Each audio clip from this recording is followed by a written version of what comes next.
Hey there, guys. Welcome to my channel. I'm Cerise Fairfax, and today we're going to talk about some of the reasons why I came to the Dominican Republic and relocated. But right now, I'm going to talk about four of them more specifically. I get questioned quite often, what was it that brought me to the Dominican Republic? And for me, it wasn't just one thing. At first, it was. But then I was like, oh my gosh, there's so much more here to really appreciate and love and to keep me here. I came here to edit my book. I thought to myself, this would be a great place to just come and relax and dive deep into my mind and my body and be able to become one with my laptop. And my first visit here, I didn't do that. But I went back home for like 6 weeks, and then I came back to the Dominican Republic and stayed. And now these are the reasons why I stayed. Number one, it was because of the standard of living here. It just seemed so laid back, and at the time it was less expensive and you could find a lot more happiness at a less of a cost. Now don't get me wrong. In Canada, I was very happy. I think if you're a happy person in general, no matter where you go, you're going to find that happiness in something. Not everywhere with not everyone and everything, but overall, right? If you're a person that is joyful inside your soul, then chances are you're going to see the positive things in life. And I found that here in the Dominican Republic. When I came here, I was like, wow, just so many special things to talk to you about. But like I said, today I'm whittling it down to four topics. So again, number one, it was the standard of living. It was like being able to speak to people on a certain level without people thinking that they had to do better than someone else, be better than someone else, beat their chest and brag about things. It wasn't even like that. It was more like, hey, we're all here to enjoy life together. And it was such a great feeling to have the expats that, if you don't know what expat means, that means someone who has given up their life in wherever country they came from to relocate to another place. And that's what we have here, a lot of expats, especially where I live in Sosua. Now, there's a large expat community that lives within the local community.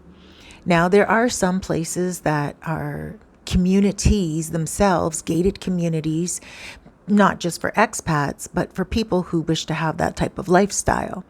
But then there's people like myself who appreciate living amongst the locals in Dominican neighborhoods.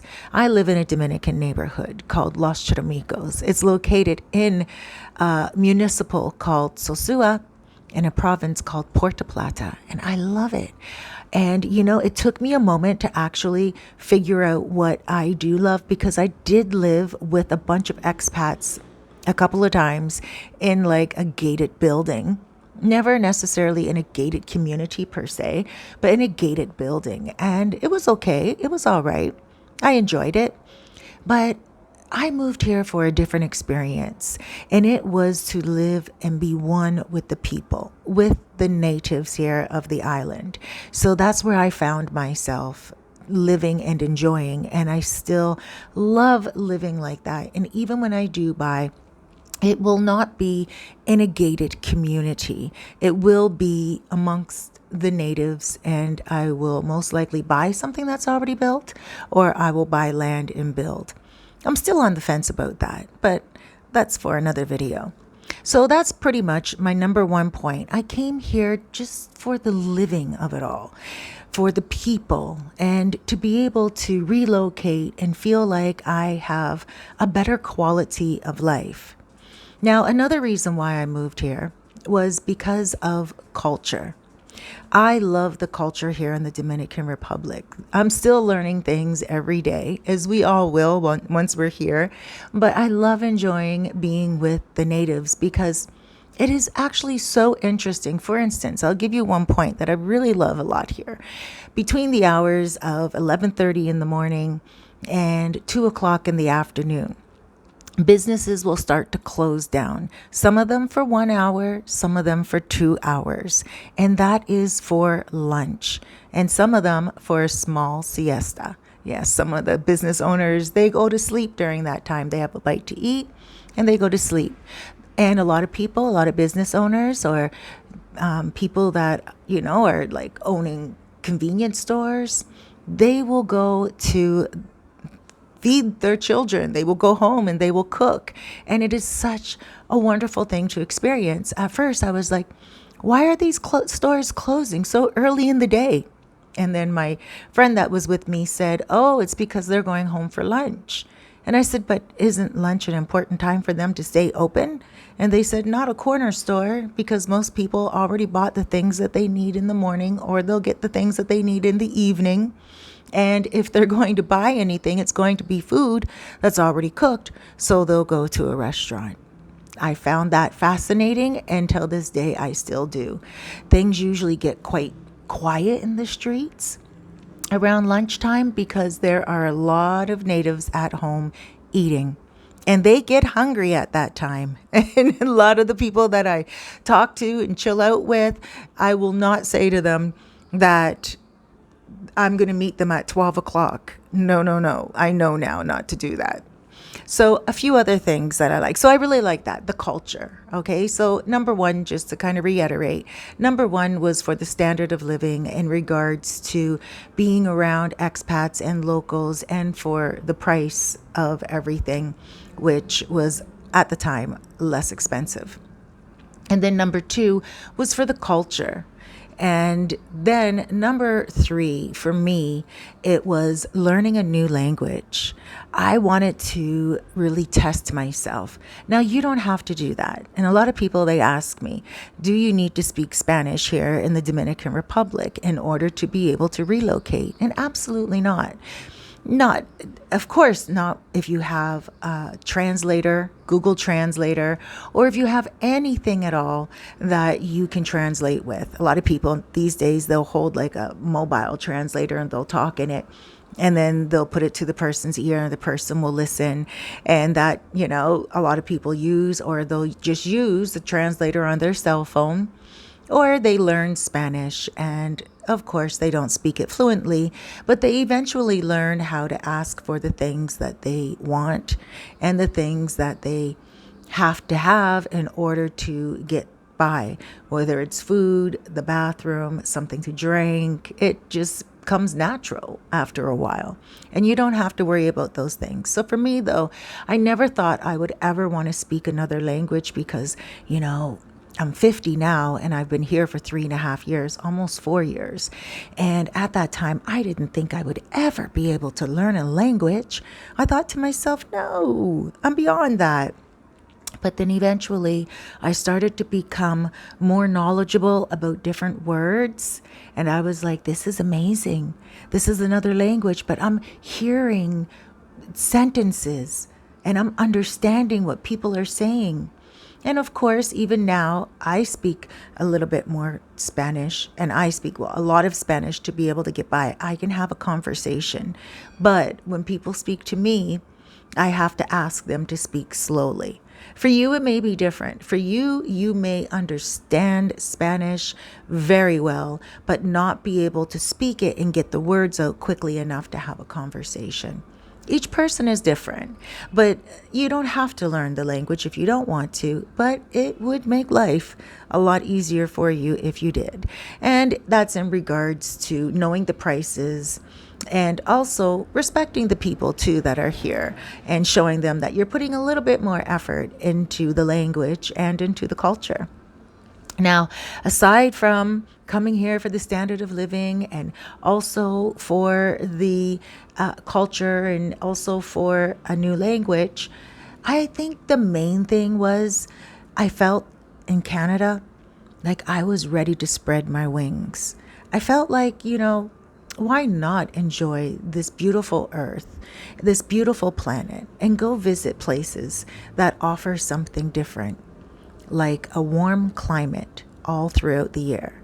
At one time, I was going to go to Cuba, but I found that Cuba was just a little bit too much too much rations. And, I mean, I am Canadian and I am used to living a certain lifestyle. I do like certain nail polishes and I do like, hold on one second. I'm going to get my coffee here, guys. There we go. Santo Domingo coffee. And I do appreciate the little things that I can still buy in the Caribbean and not have to punish myself or have to deprive myself of the little things that I desire. It doesn't matter if it's blue cheese imported or if it's asparagus. Asparagus and blue cheese is not something that you can buy here that's common. They do have cheese. It's more white cheese and there's an orange cheese. Not a lot of sharp cheeses, and I like sharp cheese. So when I go to the grocery store, I go to the international grocery store for very specific products. Other than that, I will buy from the farmers here. So for all my fruits and all my vegetables, I buy locally or from farmers.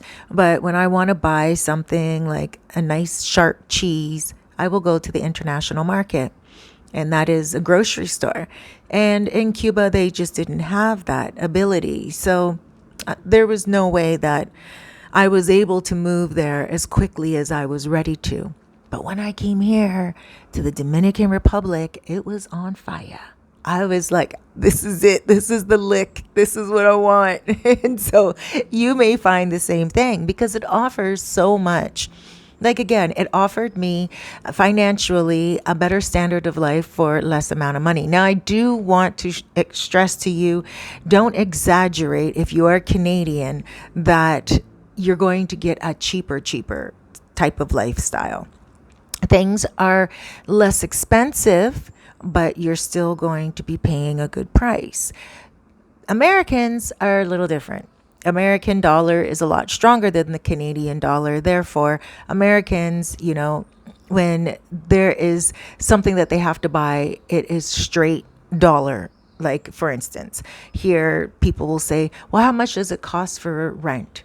Something would cost $450 a month, for example.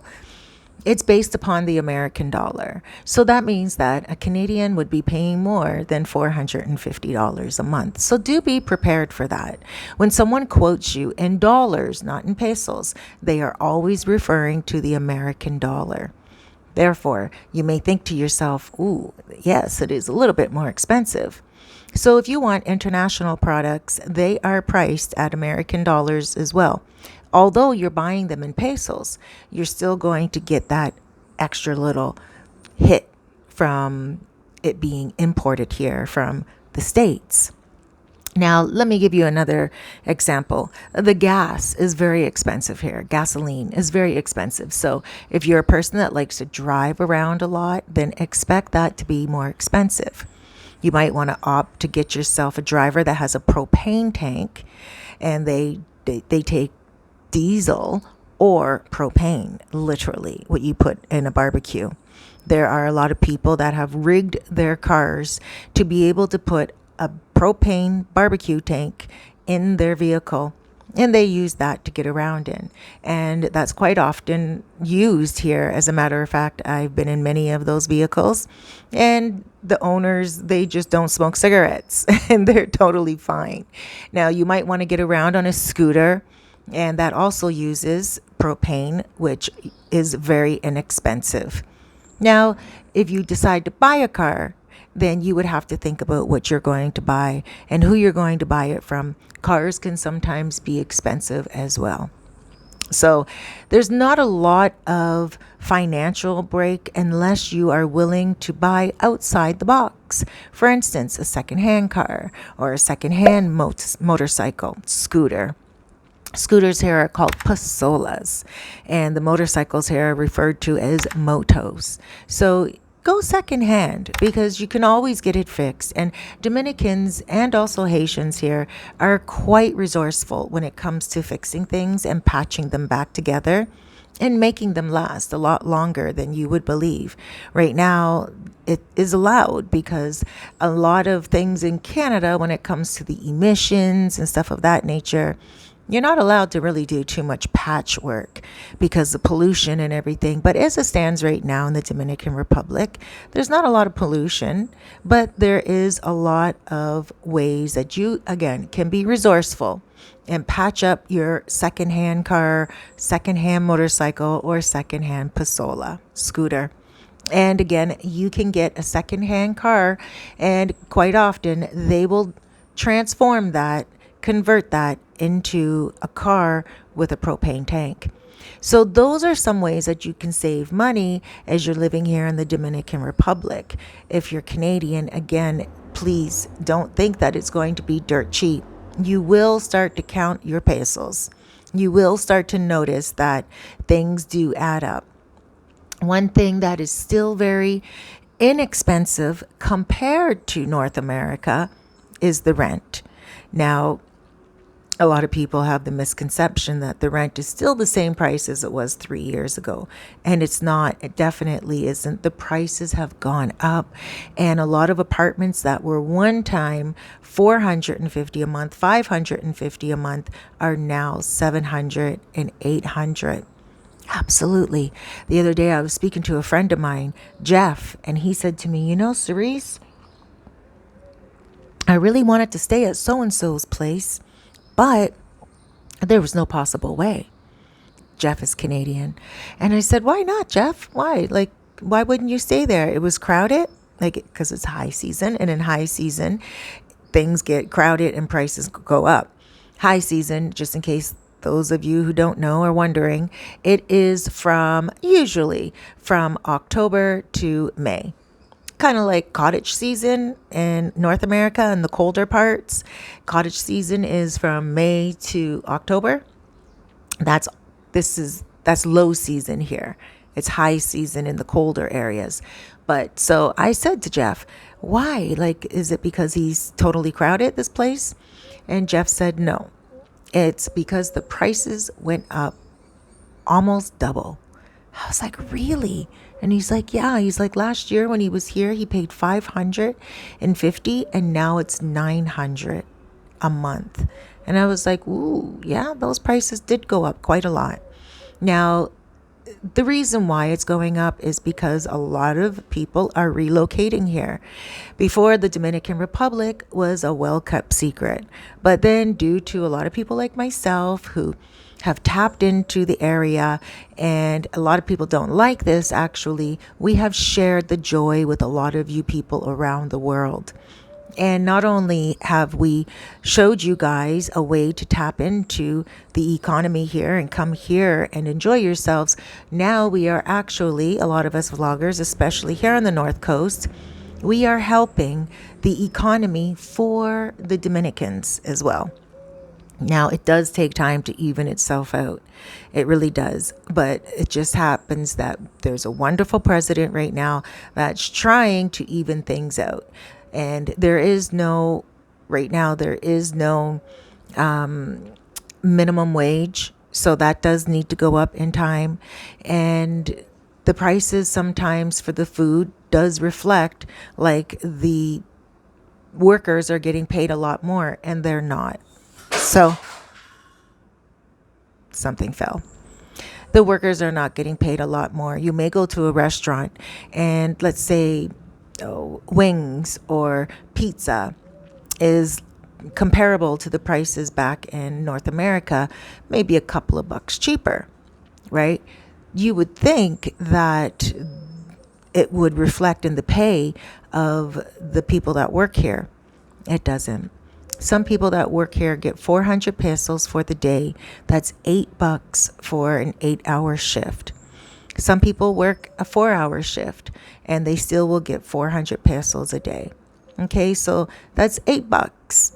So that's pretty much $2 an hour. So that still needs to change, and that will eventually wiggle its way through and balance itself out. And owners will start having to pay more to their employees.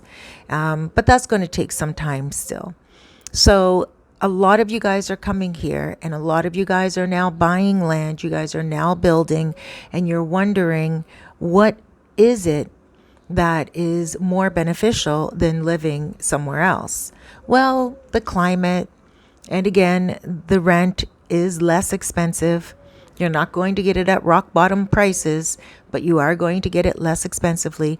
To build a home, you're also going to pay a lot less. To buy land, you're also going to pay a lot less. And just the overall lifestyle and the people that are on the island, you're going to just experience a culture that is so welcoming, so warm, and so inviting that you will want to know more about it. I have so many other reasons to go over with you guys when it comes to me relocating to the Dominican Republic, but let's just keep it with four today. And let's reiterate those ones again. They are the standard of living, coming here and being able to live a good standard of living, and, just living with the locals freely and feeling very welcomed. And then we have two, which is the culture. The culture is amazing. You're able to immerse yourself into the traditional culture here because there's still a lot of traditional culture going on. And it is fun to go to the fiestas, the parties, and go to the beach. It's just an amazing time to be with the locals and understand what the culture is. And of course, language. It's never too late to learn a new language, and it is a beautiful language. Once you understand Spanish, and more specifically Dominican Spanish, because it is a little different than other Spanish around the world. Okay, there are different lingos, but here it is a very loving language, and they speak to each other in a very loving way. Obviously, they're going to get upset at each other sometimes too, but overall, you'll hear the men call each other amor. Amor means my love. And, I hear all the time that women will say, hola, amor. And I use it all the time now, too. I have taken that on. In Canada, I would say to someone, hey, love, how you doing? Or hello, sweetheart. Here is the same thing, but it's in a more enduring way. My good friend, she contacts me in the mornings and she says, good morning. How did you sleep last night? And I'm like, what? What's this? I had to translate it. And I was like, oh my gosh, she really said to me, how did I sleep last night? A lot of my girlfriends back in Canada, they'll message me in the morning and say, hey girl, what's up? And there's nothing wrong with that either. But there's just a certain deeper love that you kind of, or deeper appreciation that you have for someone that truly asks, how did you sleep last night? And she doesn't ask just to say, hey, what's up? She really wants to know, how did you sleep? And then I say to her, very good. And she says, okay, you slept well, good dreams. And yes, I just love the culture and the people in and of themselves. It's a very loving language, like I said. And then, of course, just the ability to leave where you are and relocate if you are ready and if it's something that you want to do. It was something that I wanted to do for everything. The climate is beautiful. We do have a rainy season here. A lot of people are afraid of the hurricane season, but hurricanes come and blow back over. They're not necessarily what you would think they are. Well, they're not what I thought they would be when I first came here. I was so terrified of hurricanes. I was like, oh my gosh, it's hurricane season.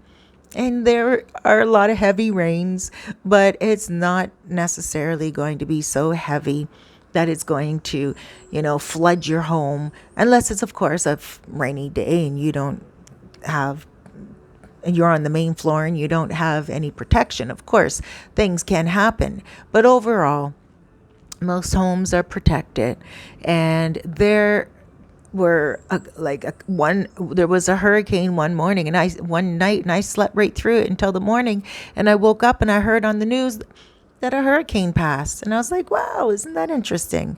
So there are different weather warnings that you will get, but people are prepared for them, and they will help you to prepare for them as well. So if you're coming to the Dominican Republic and any of those reasons suit you, whether it's financially, so you could have a little bit of a break financially in regards to paying rent or building. And also, if you're looking just to dive into culture and understand the tradition that's here and the people and what makes them tick, if it's to learn a new language, or if it's just to be in a climate that is beautiful all year round, or if you have all your other reasons. I mean, like again, I do have other reasons, but I will keep the video where it's at now. I just wanted to share those 4 reasons with you because those came across my mind today. And those are 4 reasons that I really wanted to share with you guys because those are special to my heart. And again, I don't know perfect Spanish, but I know enough to get by. And again, I don't know all about the culture, but I do know enough to understand when there's really great celebrations coming up. And again, the climate. It's not always going to be sunshiny days. There are going to be some rainy days, but overall, you will be happy with the warm, sunny days on the beaches. And the other point, just coming here and having rent that you don't have to pay $3,000 to enjoy a beautiful comfort. Most places you can get a nice 1 bedroom and it's under $1,000 and you can get it anywhere around. Now, of course, you do want to keep in mind that in the tourist areas, it's a lot more expensive. Location, location, location. It's the same all around the world. So if you're looking to really save money on rent and still enjoy the culture and still enjoy learning a new language and also the climate, then you can rent outside of the tourist areas in local neighborhoods and get a lot less rent. And it will be a lot better for you and your bottom line when it comes to your budget. All right, guys, thank you so much for joining me. I'm Cerise Fairfax. Please take a moment to subscribe. If you enjoyed this video, go ahead and like it. I love you, and the Dominican Republic is waiting for you. If it's a place that you really want to come to visit, even just short term to see if you want to relocate, give me a shout. I do relocation consultations where we will go over so much. There's too much for me to even name what we would go through right now off the top of my head.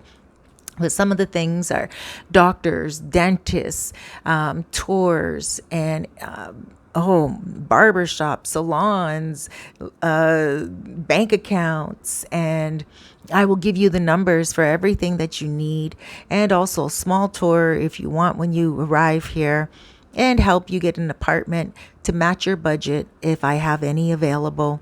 And there's so much more on the list, like residency and everything. But we will go through all of that in our private personal consultation. Until then, if you have any questions and you really have a pressing question, then WhatsApp me, because WhatsApping me is free. If you have any more than 3 questions, then chances are I will say to you that you should get a consultation with me, because it means that you are really on the border of thinking about coming. But if you just have a couple of questions that are easy to answer and it doesn't take anything except for me to say, hey, blah, blah, blah, 1 sentence, I would love to be at service for you. Give me a shout. My information is down below. You can email me, or you can also give me a shout on WhatsApp or Telegram. All right. I look forward to working with you. You have yourself a wonderful day. And even if we are not in touch before you come to the Dominican Republic, enjoy your stay, because I do know it will be a good one. Take care, everyone. Blesses, huge hugs, and loads of love. Let the love shine. Let the love